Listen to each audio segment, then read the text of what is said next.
J'étais engagé dans le cursus scolaire, on m'a demandé de faire un exposé sur le métier que j'aurais souhaité faire. À cette époque, comme j'étais bon en maths et en dessin, je voulais faire architecte.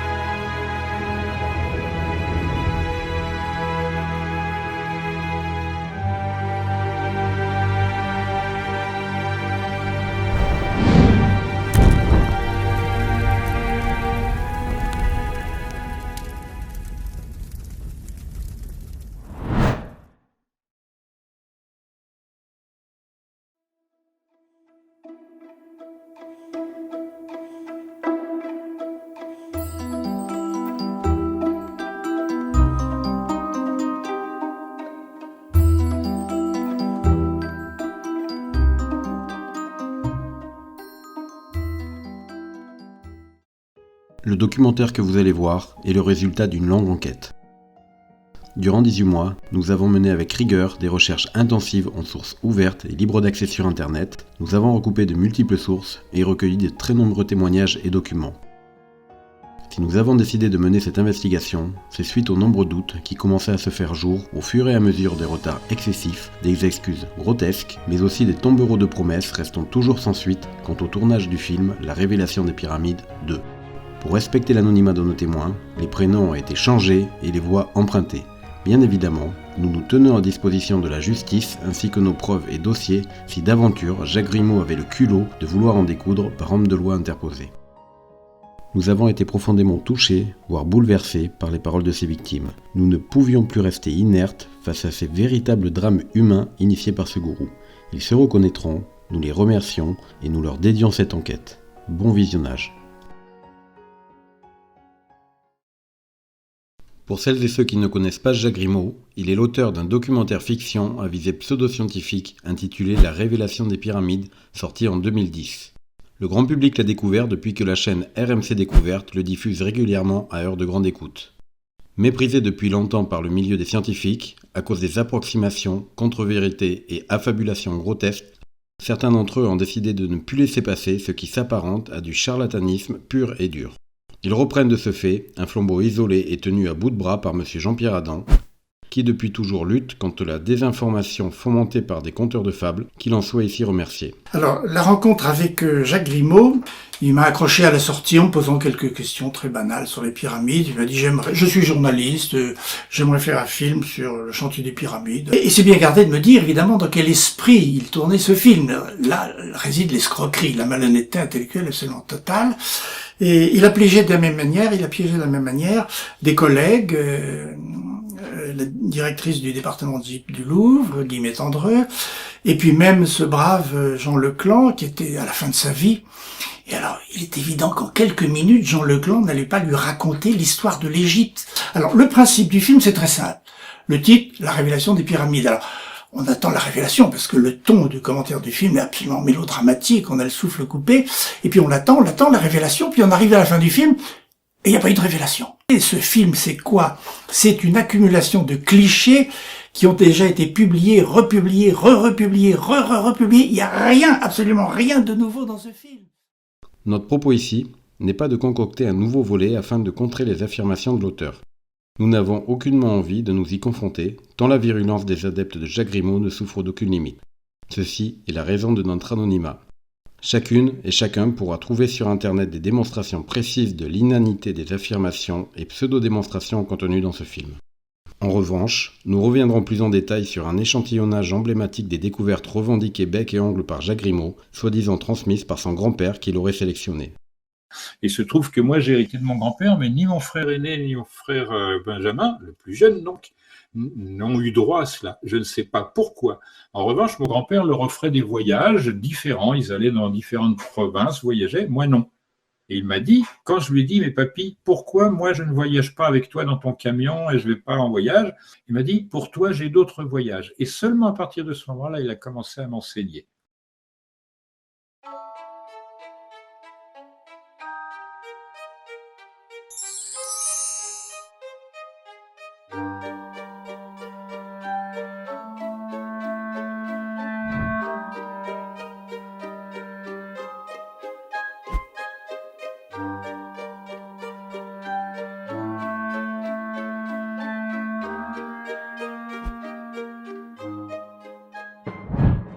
Jacques Grimaud est né le 16 juillet 1954 à Issoudun, en région Centre-Val de Loire, dans le département de l'Indre, ancienne ville de garnison sans charme qui compte cette année-là 13 000 âmes. Ce même jour, la pile atomique suédoise est mise en marche. Cela n'a aucun rapport, encore que nous verrons plus loin à quel point Jacques Grimaud peut être radioactif. Le père, un Français né à Salta, en Argentine selon ses dires, est absent. Et Jacques prendra le nom de sa mère. Entouré de deux frères, ils migreront plus tard vers Paris. Jacques prétendra par la suite avoir une très grande expérience. Avant de poursuivre notre enquête, nous allons vous montrer ce que Jacques prétend être. Regardez. Parce que j'ai eu des activités militaires que je ne développerai pas et vous devinez pourquoi. Je suis encore assujetti à ces contrats. Pour ma part, qui ai eu une éducation stratégique considérable, notamment par mes passages dans l'école de l'art, enfin de la guerre, n'est-ce pas ? L'école de guerre est le passage incontournable des officiers supérieurs des armées françaises, amis et alliés, pour devenir les chefs militaires de demain. Et ça me fait sourire parce que moi qui ai porté les armes pendant plus de 22 ans et demi, J'ai pratiquement tout lu de la littérature d'égyptologie et linguistique pendant des années. Et sachez que donc depuis 40 ans, j'ai passé pas mal de temps à étudier différentes disciplines scientifiques. J'ai abandonné mes études universitaires les unes après les autres. J'ai mis le nez en médecine, j'ai mis le nez en physique-chimie, j'ai mis le nez en maths, j'ai mis le nez en sémantique générale pour le premier cours, il y en a pas eu après. En égyptologie, enfin tout ça. J'ai fait des études classiques, latin, grec. Moi, j'ai un bagage d'études assez considérable dans beaucoup de domaines. Et mon expérience s'étend à l'enseignement. J'ai pratiqué une quinzaine d'années auprès de la ville de Paris, auprès d'enfants, d'adultes, de vieillards. Est-ce que vous avez une formation en linguistique ? En Sorbonne. Et j'en ai pour preuve littérale que, étant allé il y a quelques années à l'école polytechnique, j'ai été ingénieur conseil en communication hôtelière et touristique pendant plus de 22 ans. Et moi, pour la plupart, les sujets, je les étudie de manière suivie depuis 40 à 45 ans. Puisque j'avais fait quelques études de médecine dans les hôpitaux dans lesquels j'ai pu travailler. 54 ans, dont 36 passés dans l'expérience musicale, dans beaucoup de domaines, à savoir aussi bien la conception, la réalisation, la réparation d'instruments. J'ai une formation scientifique en fait multiple, dans les arts, toutes sortes d'arts, arts martiaux aussi. J'ai un passé quand même très considérable. J'ai, étudié les arts martiaux pendant des dizaines d'années. J'ai enquêté évidemment pendant un bon nombre d'années. J'ai arrêté la 108e enquête. Je suis allé sur place. J'ai rencontré un très grand nombre de personnes. J'ai fait des études dans ces domaines. J'ai visité, autant que je m'en souvienne, environ 68 pays. Et quand je dis visiter, c'est-à-dire dans les racines, avec les langues, avec les coutumes, etc. Moi, en revanche, ayant commencé mon existence dans la philosophie, J'ai beaucoup voyagé pendant plus de 22 ans. J'ai passé 42 ans sur ce même sujet et d'autres. Allez, un dernier pour la route.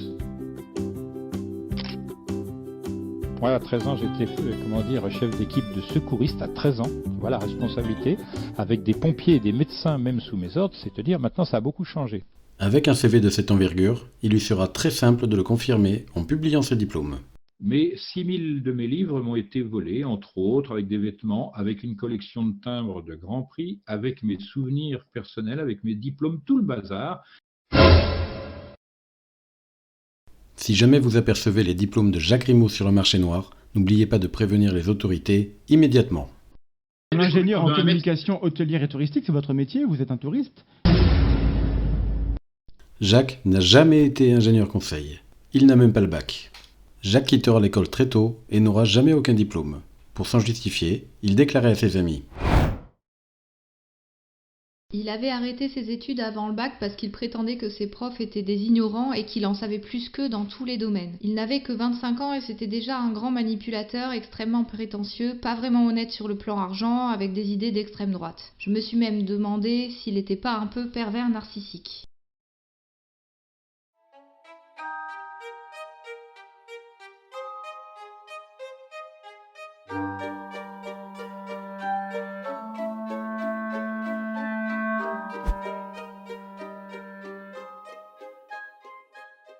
Durant les années 70, Jacques n'a pas de travail stable et vit de petits boulots.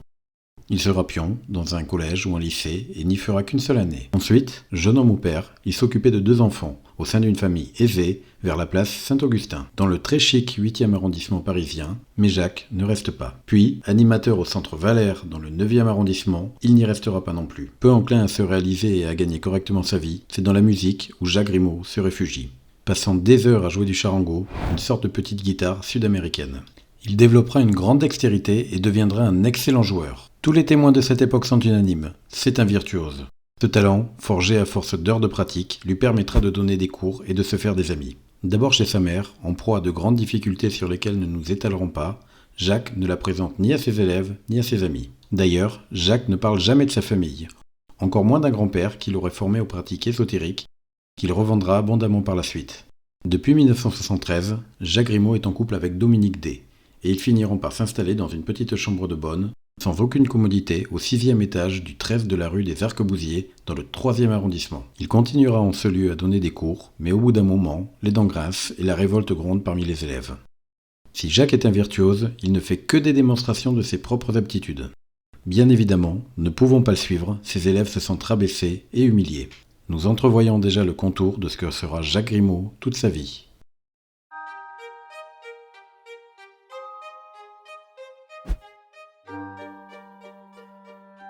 Dans les années 80, Jacques Grimaud joue avec de nombreux musiciens. C'est un bon joueur. Pour autant, certains d'entre eux ont gardé une image de Jacques assez particulière. Écoutez. Mais à l'époque où vous l'avez connu, avec le recul, était-il si différent d'aujourd'hui ? Avec le recul, il était véritablement infect avec tout le monde. Il met la zizanie partout. Il faisait ami par devant et dénigrait violemment par derrière. D'ailleurs, il passait beaucoup de temps à critiquer ses plus proches, les faisant ostensiblement passer pour des imbéciles. Et personne ne lui en a tenu rancune, même avec les années. Les plus rancuniers ont gardé une furieuse envie de le gifler, même encore maintenant. Après un service militaire qu'il effectue en tant qu'appelé au service des transmissions, il est affecté à la musique militaire au fort du Mont-Valérien à Paris. Et ça me fait sourire parce que moi qui ai porté les armes pendant plus de 22 ans et demi. J'ai eu des activités militaires que je ne développerai pas et vous devinez pourquoi. Je suis encore assujetti à ces contrats-là. Donc, après son service militaire minimum, Jacques Grimaud s'est fait la vidéo avec un ami antillais, Thierry C, qui est également musicien. Il participe au tournage de quelques clips promotionnels touristiques pour des hôtels en France et en Tunisie. Voilà toute l'expérience qu'il aura dans le tourisme, bien loin de l'ingénieur conseil revendiqué dont il ne peut se prévaloir. J'ai été ingénieur conseil en communication hôtelière et touristique pendant plus de 22 ans. C'est essentiellement dans la musique qu'il se montre, sans pour autant gagner correctement sa vie. À sa décharge, c'est une voie difficile, surtout en France, dans le créneau des musiques traditionnelles des Andes. Il effectue des concerts dans une formation dénommée la Samba Nueva. Il est également à la base de plusieurs groupes, mais à chaque fois, tout vole en éclats tant il est détestable. Il prend comme nom de scène Raimi del Prado. Le groupe connaît un succès parmi les initiés. La musique est de qualité.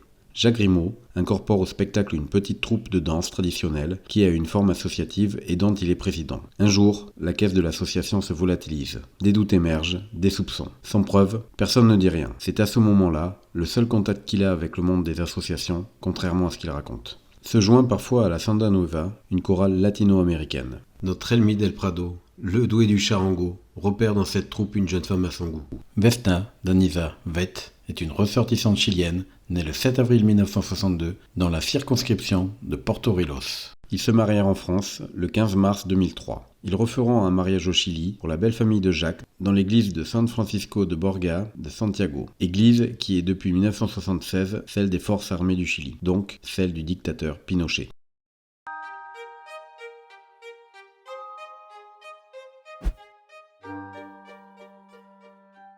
Dans les années 90, Jacques prétend faire de nombreux voyages.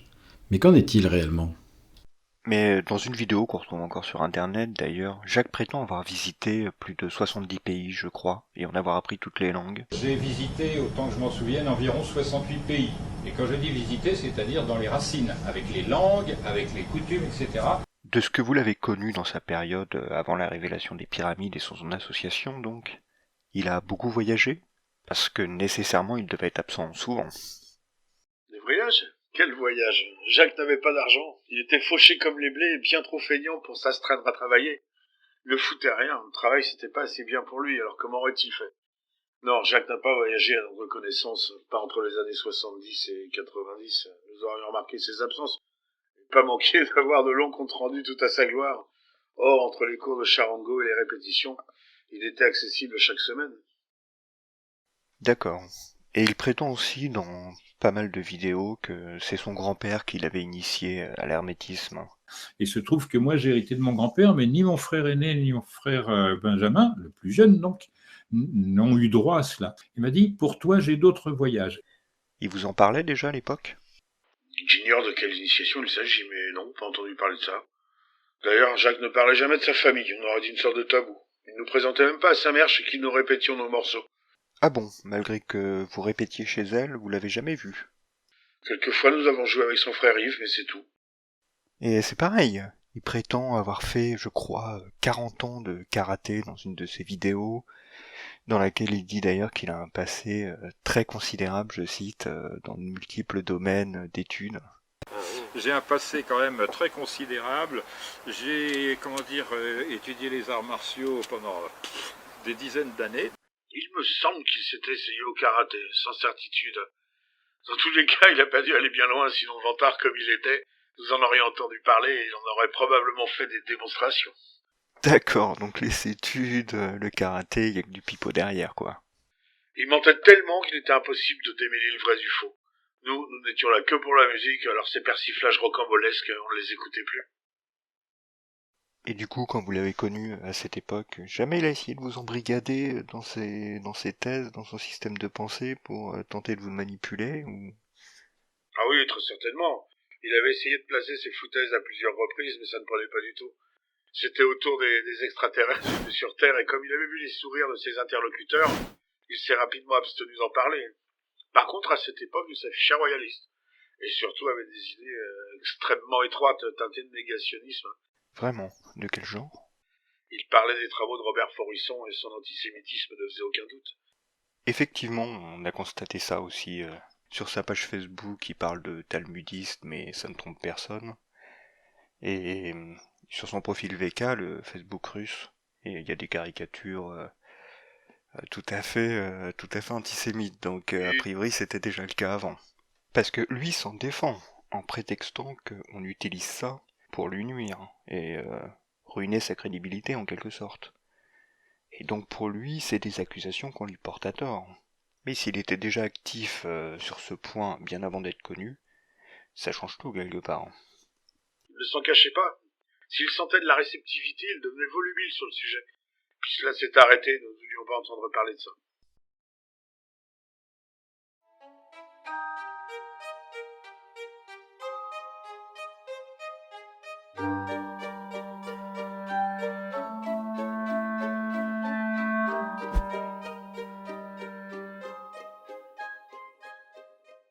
Atlantis est une association fondée en 1926 par Paul Lecourt. À la fin des années 90, Jacques Grimaud prend de plus en plus de place au sein d'Atlantis, avec, semble-t-il, le soutien d'un de ses rédacteurs les plus éminents, François Dupuy-Pacheron. Ainsi, il est administrateur en 1995 sous la direction de M. Henri Baudard. Il devient conférencier au sein de l'association Atlantis en 1998 et rédacteur au sein de la revue du même nom. Peu de temps avant la mort d'Henri Baudard, il devient président de l'association. Enfin, à partir de novembre 2009, il est rédacteur en chef et assure la direction de la publication de la revue. Dès lors, il semble que Jacques Grimaud reprenne à son compte une grande partie des hypothèses de François Dupuy-Pacheron. Les morts de Jean Faure, puis Guy-Claude Mauny, les auteurs historiques de la revue Atlantis, semblent laisser le champ libre à Jacques Grimaud. Il s'approprie leurs théories, qu'il réemploie dans des articles, souvent sous le pseudonyme d'Antoine Pleuchlein, ou des ouvrages comme Nostradamus, son message aux hommes de bonne volonté. C'est durant cette période que Jacques Grimaud s'associe à un producteur, Olivier, et à un réalisateur, Patrice. Les deux derniers nommés fondent, dès 2003, une société de production nommée Equanime. Equanime, société à responsabilité limitée, est composée de 3 associés, dont Patrice, le réalisateur, et Olivier, le producteur. Olivier étant l'associé majoritaire avec 51% des parts. Cette société connaîtra bon nombre de péripéties par la suite. Equanime a pour but de produire une œuvre audiovisuelle mettant en avant l'ensemble des hypothèses d'Atlantis. Une période d'écriture s'ouvre.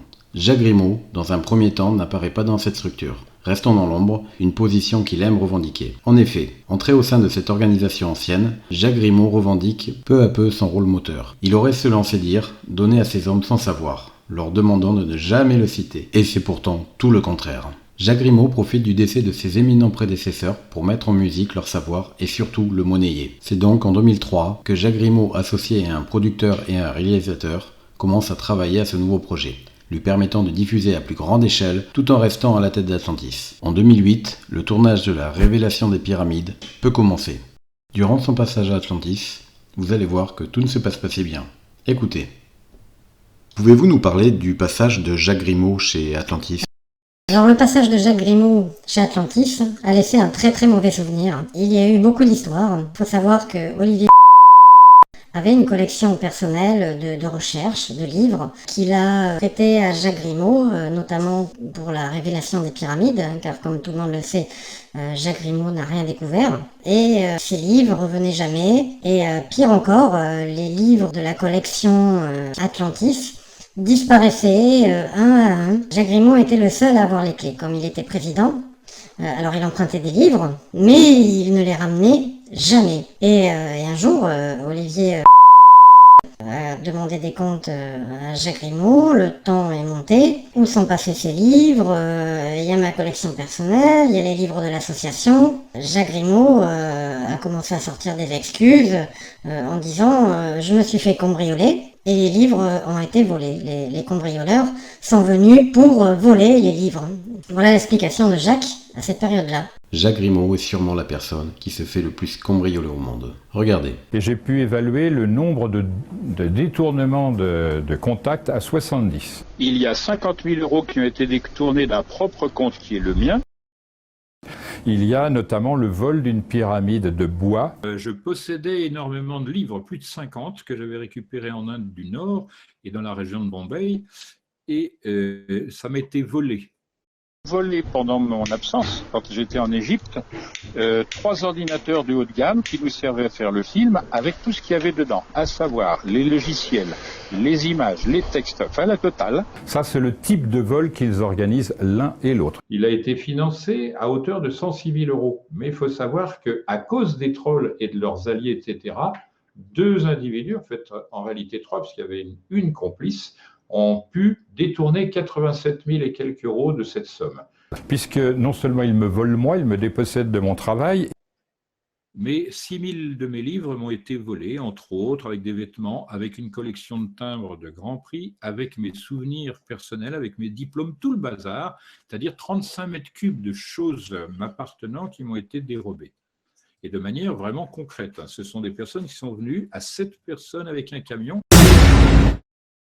Personnellement, je ne vois pas comment Jacques Grimaud a réussi à entreposer 35 mètres cubes d'affaires dans son studio parisien. Reprenons. Donc bien évidemment, personne n'a cru cette version, d'autant plus que cette histoire s'est reproduite après la mort de François Dupuy-Pachon. Il faut savoir que François Dupuy-Pachon était très âgé et il avait une collection personnelle de livres, de ses écrits, qu'il gardait chez lui, une bibliothèque. Avant sa mort, Jacques Grimaud allait très régulièrement au domicile personnel de François Dupuy-Pachon. Lorsque malheureusement le décès de François Dupuy-Pachon est arrivé, on s'est aperçu que toute la collection des livres de François Dupuy-Pachon avait disparu. Alors, bien évidemment, tout le monde a demandé des comptes à Jacques Grimaud, qui était un des seuls à aller chez lui régulièrement. Et ce dernier a trouvé comme excuse d'incriminer le gardien de l'immeuble. Selon lui, c'est le gardien de l'immeuble qui serait rentré chez François Dupuy-Pachon pour voler les livres. Alors ça commençait à faire beaucoup. Et un jour, Olivier tombe chez un brocanteur sur Paris sur les livres d'Atlantis. Alors bien entendu, Olivier a demandé des comptes à Grimaud. Le ton est monté. Lors de l'Assemblée Générale, tout le monde a demandé des comptes sur tous ces vols. Les vols d'Olivier, les vols sur les livres d'Atlantis et les livres de François Dupuy-Pachon. Vous vous demandez sûrement où ont bien pu passer tous ces livres. Nous sommes tombés par hasard sur un échange entre Jacques Grimaud et un de ses proches de l'époque. La relation est troublante. En effet, près de 3 mètres cubes de livres ont été entreposés dans une cave pendant près de 8 ans. Les dates correspondent avec la disparition des livres de chez Atlantis. On peut y lire « Je te rappelle que, voici bientôt 8 ans que tu encombres ma cave de tes paperasses. Je t'ai demandé à plusieurs reprises, verbalement ou par écrit, de m'en débarrasser. Tu ne m'as adressé aucune réponse. Je t'avais fait cette gentillesse afin de t'éviter de louer un box. Je me rends compte que je suis bien mal payé en retour. » Après cet échange, Jacques ne tardera pas à venir récupérer ses livres. Il se fera aider par un certain Momo qui possédait un camion à l'époque.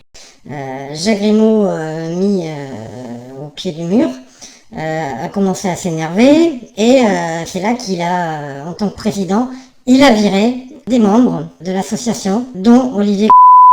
C'était surréaliste. Voilà, donc tout ça pour tout vous dire que Jacques Grimaud a laissé un très mauvais souvenir lors de son passage à Atlantis. Y a-t-il eu d'autres problèmes avec Jacques Grimaud chez Atlantis ?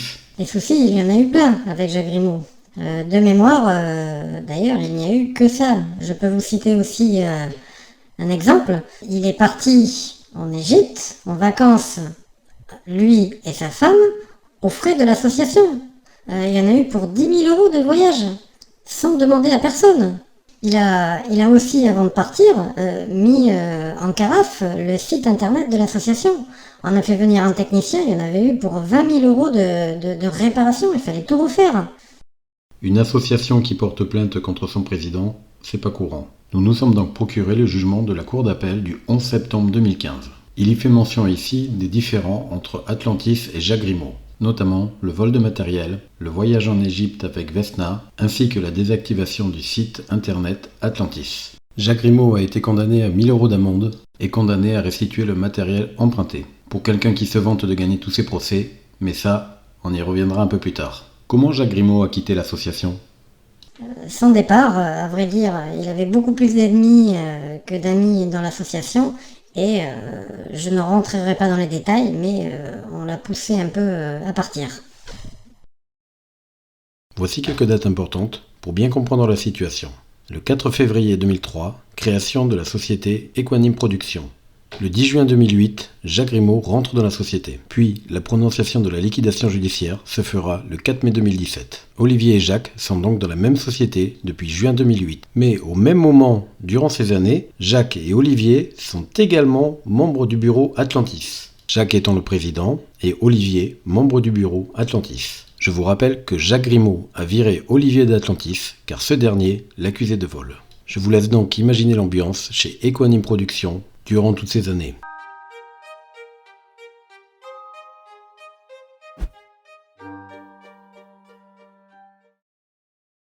Ainsi, le passage de Jacques Grimaud à Atlantis n'a pas laissé de bons souvenirs, et cela a des conséquences. Pendant 5 ans, Patrice et Jacques se mettent à l'œuvre et écrivent le scénario de la révélation des pyramides. Tout s'accélère en 2008. Patrice se lance alors dans la collecte de fonds. Un plan de financement ambitieux de près de 2 millions d'euros est mis en place. Patrice arrivera à lever 975 000 € environ. Moi, j'ai réuni par l'intermédiaire de mon canal de relations 950 000 €. Ce qui reste déjà une belle somme pour un documentaire. Le plus gros contrat de coproduction est signé avec une société lyonnaise qui apporte 500 000 €. Plusieurs contrats sont également passés avec Patrice comme auteur-réalisateur et Jacques comme auteur. Comme nous en avons parlé précédemment, Jacques entre dans le capital d'Equanime en juin 2008 et rachète 208 parts à Olivier et 43 parts à Patrice. Les 3 associés ont alors chacun 251 des 900 parts sociales d'Equanime Productions. Un quatrième n'a que 147 parts. À ce moment-là, l'entente est encore bonne. Le travail commence, les associés peuvent alors acheter une partie du matériel nécessaire à la réalisation du film. Puis, souvenez-vous, c'est à ce moment-là que la guerre éclate entre Olivier et Jacques, ce qui n'est pas sans conséquence, car les 2 hommes sont liés dans le projet du film. Ayant à eux deux la majorité des parts sur Equanime, soit 502 parts sur 900, Patrice et Jacques ont les mains libres. Le 16 janvier 2009, un administrateur est nommé pour s'occuper de la gérance d'Equanime. Le 2 février 2009, Jacques Grimaud reçoit 22 000 € pour la vente d'images nécessaires au film. Une question reste en suspens. D'où peuvent venir ces images ? Il obtient également par un second avenant une rémunération de 8,75% du RNPP sur les recettes futures de LRDP. Le tournage se poursuit sur différents endroits du globe, avec l'objectif de livrer le film pour le 17 mars 2009. Mais il semble avoir pris un peu de retard. Peu importe, le travail continue entre les deux compères. Le 29 octobre 2010, LRDP est fini et a obtenu le visa d'exploitation du ministère de la Culture. Equanime peut alors l'exploiter. C'est à ce moment-là que tout dérape. En effet, Jacques Grimaud n'a jamais régularisé l'achat en 2008 des parts sociales à Olivier pour un montant de 10 400 €. Rappelez-vous que Jacques a pourtant touché 22 000 € pour la vente d'images. Olivier ne va pas se laisser faire et va donc engager des procédures afin d'obtenir la restitution des parts non payées par Jacques Grimaud, comme la loi le lui permet. Après plusieurs procédures, Olivier obtient par le tribunal de commerce de Paris le 4 mars 2011 la restitution des parts sociales de Jacques Grimaud. Cette énorme erreur de Jacques permet à Olivier de passer de 251 parts à 459 sur 900. Il devient donc majoritaire de la société à lui tout seul. De ce fait, il peut alors se prévaloir comme gérant d'Equanime. Voici le procès-verbal de l'Assemblée générale ordinaire d'Equanime du 28 juin 2011 qui résume la situation. Cette Assemblée générale est digne d'un passage de télé-réalité. C'est à partir de ce moment-là que le contrôle de LRDP échappe définitivement à Patrice et à Jacques.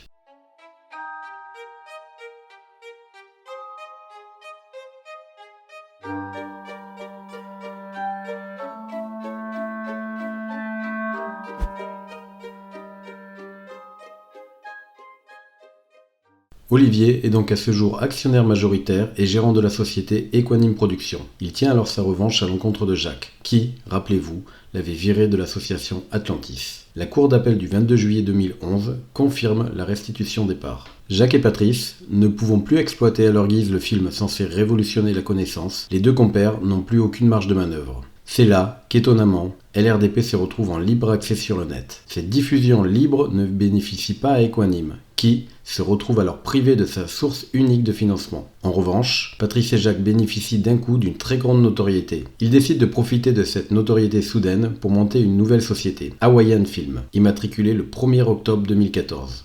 Lors de la création, Patrice et Jacques auront chacun 50% des parts. Il reste à Patrice des images et rushs de LRDP. C'est alors qu'ils vont sortir un documentaire intitulé Gizeh 2005. Dans ce film, Jacques apparaît enfin à visage découvert et prétend qu'il est l'auteur des découvertes présentées dans le film, qu'elles sont issues de ses propres recherches silencieuses depuis des décennies. Où j'en ai parlé à peu de personnes. J'en ai parlé, par exemple, parce qu'on avait des activités communes au colonel Guy-Claude Mouny, qui en a fait des livres, mais il avait suivi mon instruction, à savoir tu ne parles jamais de la source, c'est-à-dire de moi. J'ai fait la même chose auprès d'un membre de l'association Atlantis, qui est l'une des plus anciennes en ces matières de recherche en France, et je lui ai donné des éléments avec la même demande, qu'il ne cite jamais mon nom. Gizeh 2005 est à la fois une récupération de LRDP et le fondement de la suite. Nous n'en avons pas la preuve, mais s'ils avaient voulu faire en sorte qu'Olivier perde le bénéfice de LRDP, ils n'auraient pas trouvé mieux que de faire fuiter le documentaire sur Internet. Quitte à perdre de l'argent, autant gagner de la notoriété. Les personnes à qui on enverrait le film n'auraient pas l'idée aussi sotte et pulmonée de le mettre sur Internet à titre gracieux comme avait fait le producteur précédent. Nous sommes en janvier 2011. Jacques Grimaud a acquis une grande notoriété dans le milieu. LRDP et Gizeh 2005 ont totalisé plusieurs millions de vues à travers le monde. Jacques, après avoir été forcé à la démission de l'association Atlantis, décide de monter sa propre association le 16 mars 2011, pompeusement nommée la Nouvelle Atlantide, dont il s'arrogera la présidence. Cette association à but non lucratif sera au contraire très lucrative pour Jacques, mais ça, on en parlera un peu plus tard. En 2015, Jacques et Patrice préparent à deux la révélation des Pyramides 2. Ayant perdu le premier film sur Internet, Patrice aura du mal à trouver un financement. Ils décidèrent alors de faire appel à la générosité du public. Ils lanceront un programme de financement participatif via la plateforme Internet Ulule. Deux cagnottes en ligne sont lancées. La première récoltera 112 889 €, la seconde 79 381 €, pour totaliser la somme de 192 270 €. Somme à laquelle il faut retrancher 8% de frais. Il restera environ 177 000 € pour produire le film, soit 5 fois moins que pour LRDP. La charge de travail pour la création d'un nouveau film est grande. Ils reçoivent alors l'aide d'une nouvelle personne, Adrien.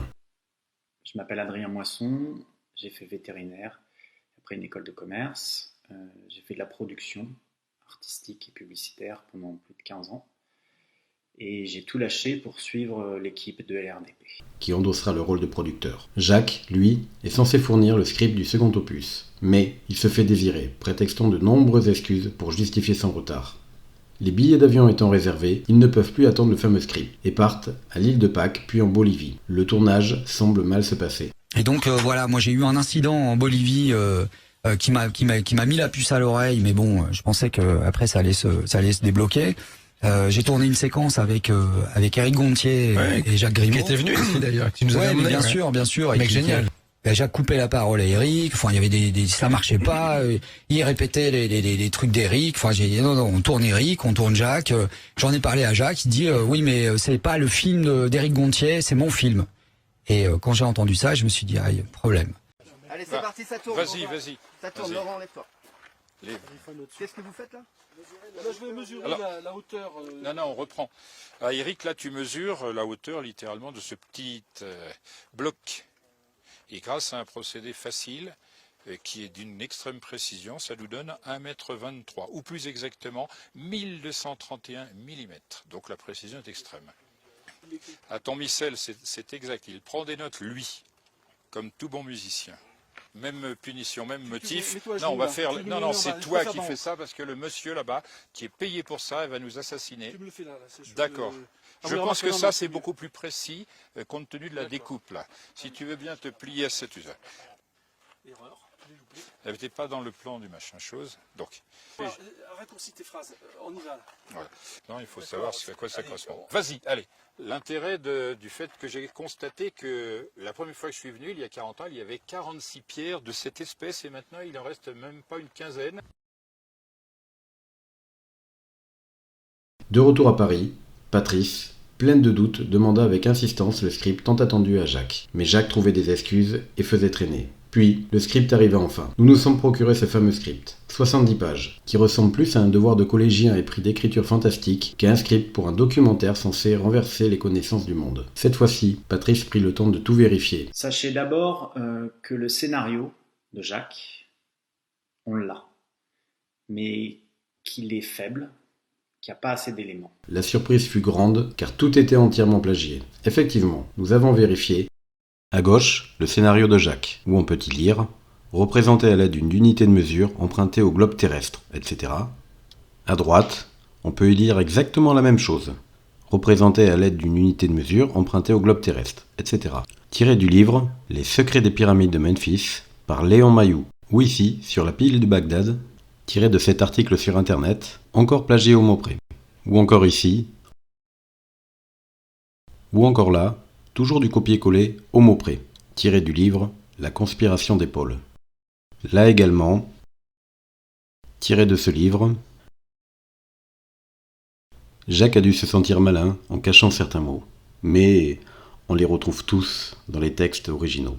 Sans doute voulait-il se prévaloir d'un plagiat, de son propre plagiat. Le scénario n'est en fait qu'un énorme copier-coller de différents ouvrages. Patrice a dû littéralement tomber de sa chaise lorsqu'il a vérifié ce scénario. On est bien loin des grandes découvertes clamées haut et fort par Jacques Grimaud. Que je suis l'auteur, c'est-à-dire la source des choses. Se sentant démasqué, Jacques essaye de retourner la situation et lance alors un véritable ultimatum. Dans un mail du 4 septembre 2016, il envoie un contrat à Patrice et Adrien pour lequel ils doivent se soumettre. Je vais simplement dire qu'on m'envoie un doc dans lequel je signe les pleins pouvoirs. C'est-à-dire que j'ai plus aucune latitude de décision. Mais ça, c'est Jacques qui te l'envoie, c'est l'homme de loi qui est derrière Jacques. Non, c'est Jacques Grimaud qui rédige un contrat. Un contrat entre Adrien, lui et moi. Et dans lequel, je lâche toute latitude, j'ai plus aucun pouvoir. Donc tu filmes, quoi, c'est tout. Ouais, et encore, j'ai juste le pouvoir de la fermer, quoi. Impossible pour Adrien et Patrice de signer un tel contrat. Et pour cause, jugez par vous-même. Il nous envoie ce contrat cadre. Surréaliste. Le document d'un roi à ses esclaves. Par exemple, clause de tranquillité. Personne ne s'autorisera la moindre crise en public ou en privé, type colère, bouderie, atermoiement, remise en cause de personnes à travers telle ou telle action ou propos. Ce qui, si elle survenait, entraînerait ipso facto le prononcé de son éviction définitive et sans appel. Ça veut dire que si on boude, on est viré, ipso facto. Près de 200 000 € ont été versés par le public pour faire un film. Patrice décide alors de publier un long courrier où il explique précisément la situation. Il revient sur le tournage à l'île de Pâques. L'informateur, à visage découvert cette fois, sur fond de muraille. Non seulement rien d'intéressant n'en sort, mais il termine par « Vous verrez dans mon prochain film ». J'essaye de lui faire comprendre qu'on est justement dans le prochain film, mais peine perdue.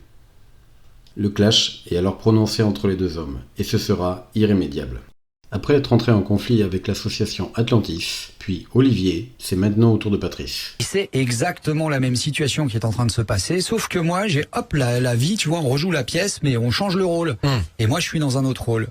On notera que Patrice ira jusqu'au bout de ses engagements, puisque malgré tout, il sortira son film, intitulé « Les bâtisseurs de l'ancien monde ».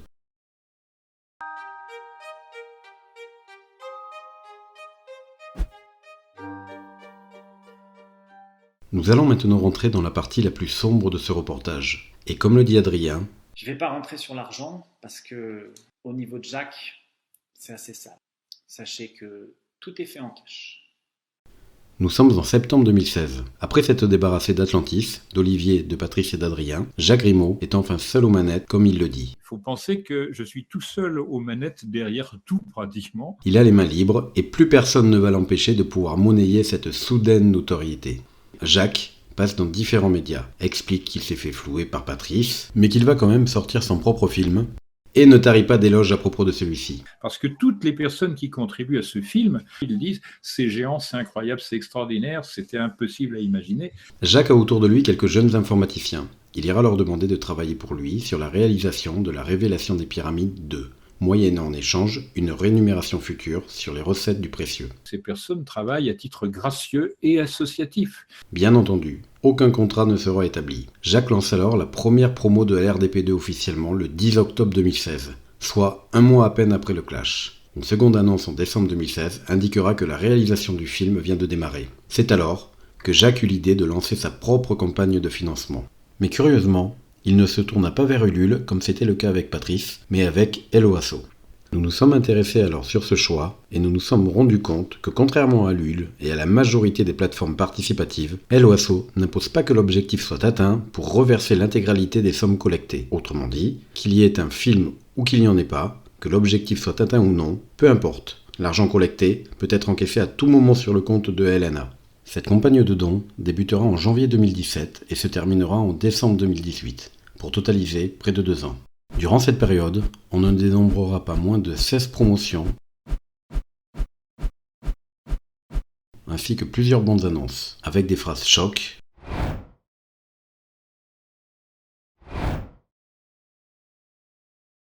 Nous reviendrons un peu plus tard sur la campagne de financement Helloasso.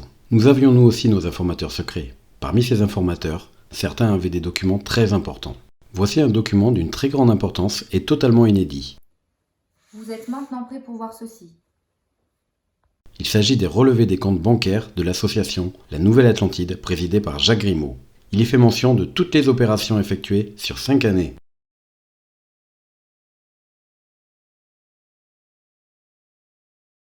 Nous avons passé des heures à éplucher ce relevé de comptes, et le constat est alarmant. Avant d'éplucher les comptes, faisons le point sur le cadre juridique d'une association. Une association est à but non lucratif, ce qui signifie qu'elle peut organiser des événements payants, recevoir des dons, des subventions, générer des bénéfices, mais elle ne peut pas les distribuer. Les fondateurs ne peuvent pas se reverser les bénéfices réalisés par l'association. C'est la principale distinction avec une société commerciale. En clair, Jacques Grimaud ne peut en aucun cas s'enrichir personnellement sur le compte de l'association. Il ne peut pas non plus se servir du compte associatif pour son train de vie personnel, restaurants, vêtements, courses, alimentation, etc. Et pourtant, Jacques Grimaud utilise le compte de l'association uniquement pour ses frais personnels, comme pour faire ses courses, ou encore pour aller au restaurant, pour un total de près de 6 000 € dans le même restaurant. Je repensais alors à ça. J'ai calculé, on en est à 8 fois de pâtes par semaine et 4 fois de riz pour vous dire un petit peu l'économie générale des trucs. Ici dans un centre de bronzage,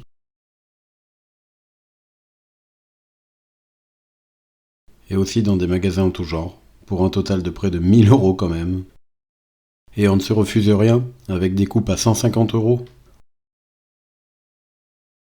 Ou dans une grande bijouterie parisienne, où on dépense plus de 2 000 €. Il rémunérera également son fidèle bras gauche, Didier Jouan. Si vous vous posez encore la question de savoir où est passé l'argent du Helloasso, vous en avez maintenant la réponse. Jacques est un menteur, et il le dit lui-même. mythomanie. Jacques est malheureusement un menteur. Il n'y a aucun couloir qui mesure 1 mètre dans la pyramide. Personne, moi je n'ai jamais dit ça, je n'ai jamais écrit cela, ni Patrice d'ailleurs. Pour ce qui est des couloirs, on regardera ici et là, et on s'apercevra que très curieusement, ces portions-là mesurent 1 mètre exactement. Pourquoi ne le dit-on pas ? Le mythomane, c'est-à-dire c'est quelqu'un qui croit à ce qu'il raconte parce que ça le rassure, parce que ça le met droit, parce que ça le fait bien être présenté à l'égard de quelqu'un d'autre. Le mensonge, ça fait partie des possibilités d'avoir un meilleur résultat. Je le dis très ouvertement, je suis capable de ça. Il n'hésite pas non plus à se montrer menaçant. J'ai un passé quand même très considérable. J'ai, étudié les arts martiaux pendant des dizaines d'années. Que depuis que j'ai été attaqué, je crois qu'il y en a eu 8 qui sont allés à l'hôpital en mauvais état. Dont 2 qui étaient équipés de barres de fer. Il y en avait un qui était bien plus grand que moi, une tête de plus. Il y avait 2 à peu près de ma taille et 2 un peu plus ça. Et ça a été tellement rapide que voilà. Donc il y a 2 têtes contre le mur, 2 têtes l'une contre l'autre et 2 coups de boule chez le géant. Et ça a laissé du sang et des morceaux de dents par terre. Et la police m'a dit, mais vous êtes blessé? J'ai dit non, pas moi. Mais vous êtes sûr qu'ils étaient 5? Ah bah oui, ça fait...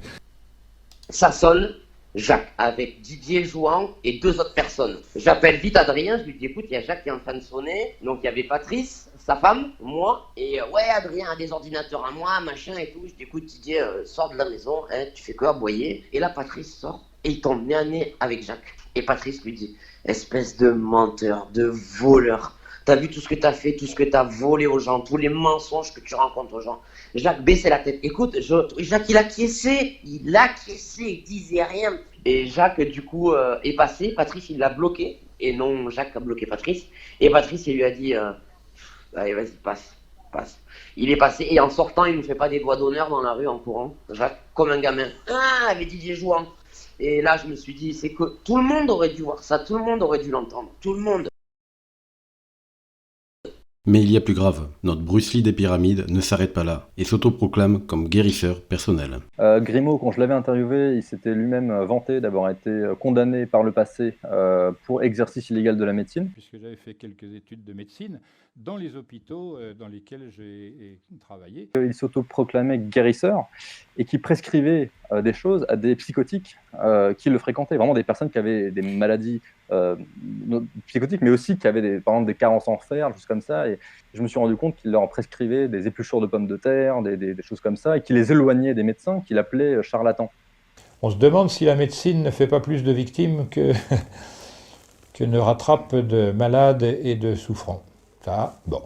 Et c'est vrai que là-dedans, on se rend compte qu'il tient des discours qui peuvent être quand même hautement problématiques. Il vous explique que les médecins sont des charlatans, que lui-même est âgé de 175 ans grâce à la maîtrise parfaite de l'alchimie et la synthèse de la pierre philosophale.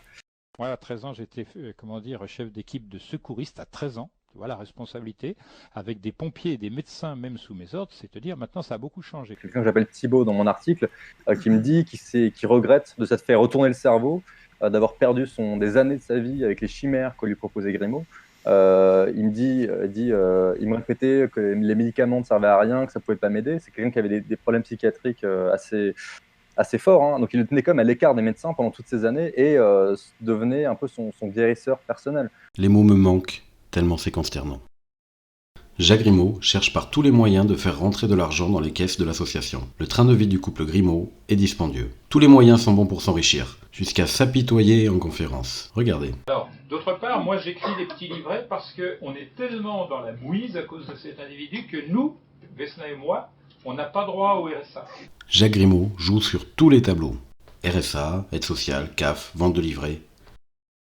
Nous avons calculé. Jacques dépense en moyenne, sur 5 années, plus de 80 000 € par an en frais personnels. À ceci, il faut rajouter les aides sociales et l'espèce. En parlant d'espèces... Je ne vais pas rentrer sur l'argent, parce que au niveau de Jacques, c'est assez sale. Sachez que tout est fait en cash. En 5 années, Jacques n'effectuera que 2 versements d'espèces sur le compte associatif pour un montant total de 2 880 €. Ça fait peu, lorsqu'on sait qu'il fait des dizaines de conférences par an, jusqu'à 100 personnes à chaque fois. D'ailleurs, Il le dit lui-même. Qu'il faut être clair, pour ces conférences, nous, on n'a jamais rien touché d'autre que le produit de la vente de mes livrets. C'est donc mon travail qui me rémunère, qui rémunère ma famille, c'est-à-dire Vesna et moi. Alors, d'autre part, moi j'écris des petits livrets parce qu'on est tellement dans la mouise à cause de cet individu que nous, Vesna et moi, on n'a pas droit au RSA. Ce qui m'a marqué dans les conférences, tout au début, c'était l'espèce. Mais quand je vois qu'il imprimait des livrets, on allait imprimer les livrets en imprimerie, ça lui coûtait le livre 1,40 €, le livret, parce qu'on les aime 1,40 €, le livret bien sûr, et il les vendait 15 balles. 14 €, il faisait un coef de 14 sur chaque livret. Et quand les mecs avaient pas de sous, ils disaient tant pis, je te le vends pas quoi. Il a gagné plus de 16 000 € en vendant des livrets qui sont des photocopies avec plein de fautes à l'intérieur, pendant les conférences. Tout ceci, net d'impôts bien sûr. Parlons maintenant des voyages en Égypte. Une source de rentrée d'argent encore très lucrative pour Jacques. Le premier voyage fut organisé en 2017, pour 1 761 € par personne, pour une cinquantaine de personnes à chaque fois. Il recommença chaque année, en augmentant les prix jusqu'à 2020 € par personne, toujours sous le couvert de l'association LNA. Là encore, l'escroquerie est manifeste. Voici des témoignages de personnes s'estimant flouées par les voyages en Égypte. On y apprend que 7 excursions payées n'ont pas été réalisées, et que le groupe a dû se cotiser pour payer le bateau, car Jacques ne l'avait pas fait. Une vraie catastrophe. Certains ont même demandé le remboursement par la suite. Nous retournions voir notre informateur secret, car on pressentait que cette personne avait encore des choses à nous livrer. Voici quelque chose qui devrait vous intéresser. Il s'agit des comptes du Hello Asso, organisés par Jacques Grimaud. Sur ces comptes, on peut différencier 2 méthodes de paiement. L'une en vert, étant les donateurs ayant effectué leur paiement directement sur le site Hello Asso. La seconde en rouge, étant les ajouts déclaratifs. Car en effet, sur Hello Asso, on peut monter la cagnotte artificiellement sur simple déclaration.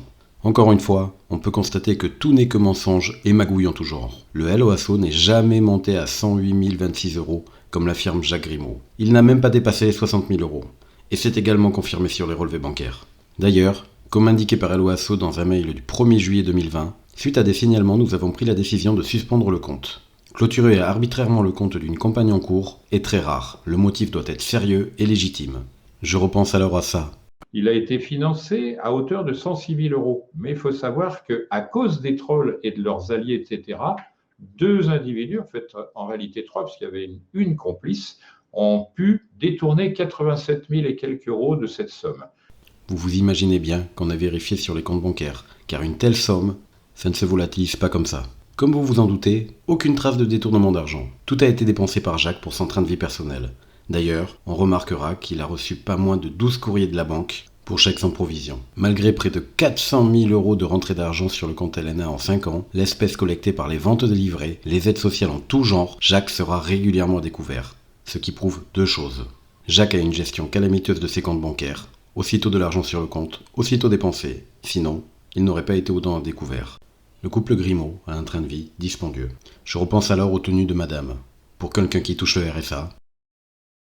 On est au RSA. Nous avons contacté Chanel pour avoir une idée de prix sur une seule tenue portée par Vesna, soit entre 15 et 20 000 € l'ensemble. Voilà où part l'argent des donateurs. À ce stade, je me mords les lèvres pour rester encore dans un ton neutre, tellement l'escroquerie est manifeste et odieuse. C'est pas l'argent. C'est que bon, on ne touche pas l'argent, ne touche pas l'argent, on n'a même pas un sou, c'est pas grave. C'est du pipeau. Revenons maintenant sur le film censé révolutionner la Terre entière. Qu'en est-il? Jacques n'a pas commis la même erreur qu'avec Patrice concernant le fameux script de 70 pages entièrement plagié. Il n'allait pas prendre le risque de se faire démasquer une seconde fois. Nous nous sommes procurés les documents envoyés par Jacques pour la réalisation du film LRDP2 au codeur en charge de mener à bien ce projet. Jugez par vous-même. Avec ça, débrouillez-vous pour faire un film, le plus nécessaire que l'histoire ait jamais connu. Ceci ressemble à une énorme blague. Et c'est peu dire. D'après nos sources, les informaticiens ont fait eux-mêmes des recherches pour essayer d'apporter du contenu à ce film censé révolutionner la Terre entière. La pression était grande, car non seulement Jacques ne leur donnait aucune révélation, aucun contenu, mais en plus, il continuait de crier haut et fort que l'RDP2 allait révolutionner la planète entière. Nous retournions voir une dernière fois notre informateur secret. Jetez un coup d'œil à ça. Vous allez découvrir la seule et unique version du film La Révélation des Pyramides 2.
Seul le générique de début est terminé. Ce film ne dure que 17 minutes, et il n'en existe aucune autre version. Lassés par les promesses de Jacques non tenues, les informaticiens ont fini par quitter le bateau avant qu'il ne coule.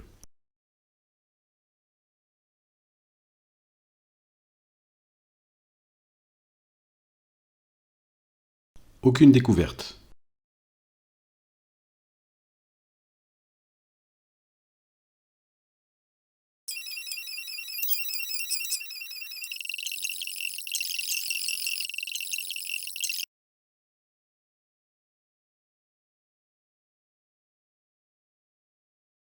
Selon nos sources, Jacques ne s'impliquait absolument pas dans le projet de la réalisation du film.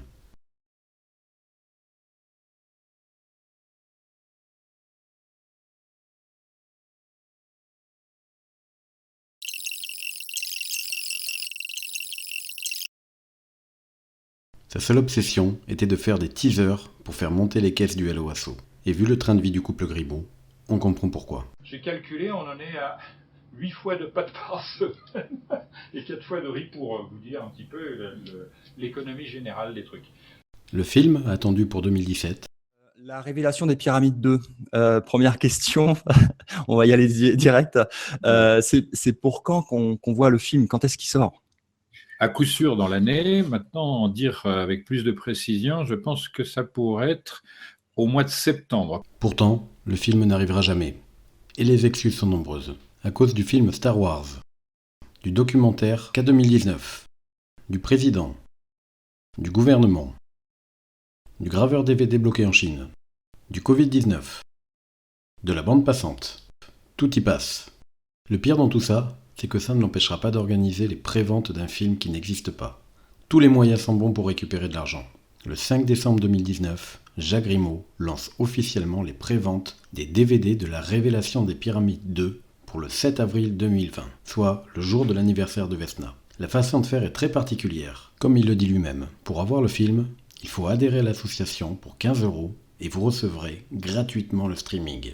Autrement dit, votre paiement correspond uniquement à l'adhésion de l'association et vous recevrez en cadeau le film LRDP2. Résumons, le choix d'une plateforme de financement participative où il n'y a aucune obligation sur la réalisation du projet. Ou cette phrase assez révélatrice. En droit, un don n'est pas un contrat. Vous n'achetez pas un film, mais l'adhésion LNA.